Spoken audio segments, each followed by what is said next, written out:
Shop owner Beatriz relies heavily on cross-border e-commerce. She sources most products for her shop in Brazil, but turns to Chinese platforms like Shein and AliExpress for her personal needs. And she has been finding great deals from the other side of the world, like a growing number of people in Brazil and other emerging markets.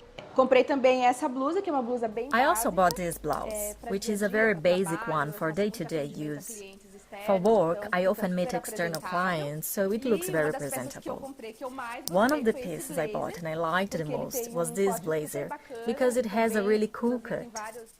E-commerce is growing at a fast rate in Brazil. There are projections it will top $200 billion by 2026. For things to run smoothly for both consumers and sellers, it requires a reliable infrastructure. Brazilian company EBANX, which started as a small startup 12 years ago, has grown into a significant tech business with 800 employees and a presence in 30 countries, the majority in Latin America and Africa. But the operation also includes an office in Shanghai, as Chinese businesses are now a main focus.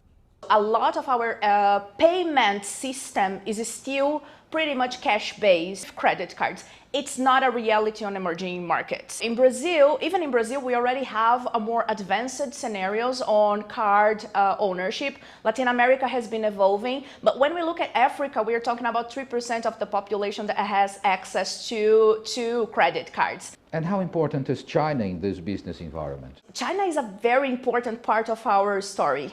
Really, really important. Our first enterprise merchant was Alibaba Group. We have already had 100 Chinese customers in our portfolio, and this keeps growing because Chinese companies, they really do want to seize the opportunity on those markets. This e-commerce expert emphasizes the importance of continuing to develop the sector's infrastructure to keep pace with the market's growth.